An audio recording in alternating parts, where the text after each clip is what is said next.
Salut tout le monde, bienvenue à tous pour une nouvelle vidéo sur la chaîne, un peu imprévue, un peu impromptue, qui tombe non pas un dimanche comme d'habitude, mais un mercredi. Je vais vous donner dans cette vidéo 4 raisons d'aller voir demain, devant votre télé, jeudi 10 décembre, à 20h40 sur France 5, l'émission de la Grande Librairie consacrée à la littérature jeunesse. Voilà, ce week-end se tenait le 31e Salon du Livre et de la Presse Jeunesse de Montreuil. J'y ai été du samedi au lundi. J'en suis revenu hier, puisque je tourne cette vidéo mardi, vous l'aurez compris. Je suis éreinté, très ému par ce week-end, si bien que c'est la deuxième fois que je tourne cette vidéo, mais il est urgent de sortir, et de rester dans l'ambiance de ce salon, d'en sortir, de ne pas rester bloqué sur l'émotion qu'elle a pu provoquer tout en s'en nourrissant, et de déjà se servir de cette émotion pour nous animer, pour défendre cette littérature et à commencer par aller voir à la télévision l'émission de la Grande Librairie de jeudi. Je tiens quand même à préciser rapidement que voilà, j'étais tous très heureux de vous rencontrer ce week-end, libraires, auteurs, éditeurs, professionnels, journalistes et bien entendu lecteurs, blogueurs, booktubeurs, abonnés. C'était très émouvant, très enrichissant, vraiment génial de tous vous rencontrer.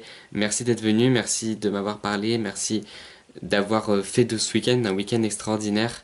Merci au salon aussi d'avoir fait de ce salon un grand week-end. Et c'est avec eux notamment que m'est venue l'idée indirectement de tourner cette vidéo.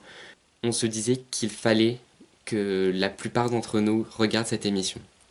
Je vais vous donner ces 4 raisons en essayant d'être rapide, concis et synthétique, même si c'est pas trop mon truc. Et voilà, vous allez comprendre pourquoi je vous incite à regarder cette émission. Même si ce n'est pas une vidéo de promotion de la Grande Librairie que je n'ai regardé qu'une seule fois jusqu'à maintenant, la première raison pour regarder la Grande Librairie jeudi, c'est quand même que c'est l'une des seules émissions littéraires télévisées consacrée à la littérature. C'est logique, c'est une émission littéraire. On peut lui reprocher beaucoup de choses et je vais pas m'attarder sur ces choses qu'on pourrait lui reprocher, mais c'est quand même une émission qui donne place à la littérature, qui donne aussi l'accès à la littérature à des personnes qui n'iraient pas forcément naturellement vers cette littérature ou qui ne s'intéresseraient pas forcément à des débats littéraires. Je ne sais pas exactement comment se compose le public de la Grande Librairie, mais c'est certain que le média de la télévision permet à beaucoup de voir, d'écouter, d'entendre des auteurs et un présentateur, ou voire d'autres intervenants, parler de littérature. Donc pour ça, c'est quand même une raison de regarder la Grande Librairie. La deuxième raison, c'est donc que l'émission du jeudi 10 décembre, 20h40 sur France 5, n'oubliez pas, sera consacrée à la littérature jeunesse et c'est une grande place qui est donnée ce jeudi à la littérature jeunesse. C'est peut-être pas énorme, ça pourrait peut-être pas énorme pour certains, mais c'est quand même un pas de plus vers la reconnaissance que la littérature jeunesse se bat pour acquérir, notamment grâce à la charte des auteurs et illustrateurs jeunesse qui défend les droits des auteurs jeunesse. Nul doute que cette émission sera l'occasion pour ces auteurs de défendre cette littérature jeunesse et de défendre leurs droits. Peut-être n'y arriveront-ils pas vraiment, je ne sais pas de quoi se composera le dialogue, de quoi se composera le débat. Peut-être que le sujet ne sera pas abordé, mais en tout cas on a cette envie, en tout cas on a tous cet espoir. Et rien que le fait que la littérature jeunesse trouve ce jeudi une petite place à la télévision et qu'elle est mise à l'honneur, c'est déjà ça. La troisième raison, c'est les noms des personnes qui seront présentes.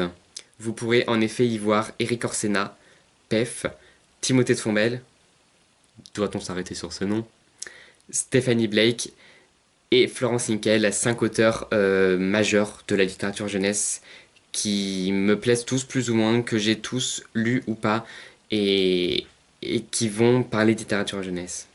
Et la quatrième raison, c'est juste un acte, c'est juste allumer votre télé, regarder la Grande Librairie ou juste faire autre chose en même temps, j'en sais rien.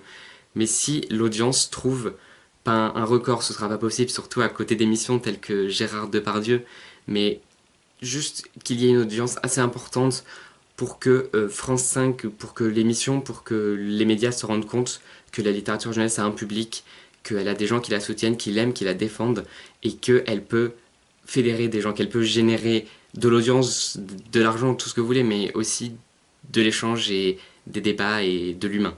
C'est une vidéo un peu courte, peut-être un peu confuse et certainement militante. Ce n'est en aucun cas une promotion de la Grande Librairie, c'est juste vous inviter à aller voir cette émission. on peut espérer qu'elle aura un impact, on peut espérer que ce sera un vrai pas en avant pour la littérature jeunesse. J'espère que mes propos n'ont choqué personne et ne feront pas trop débat. Juste, la littérature jeunesse, c'est de la littérature. Et le SLPJ le dit très bien.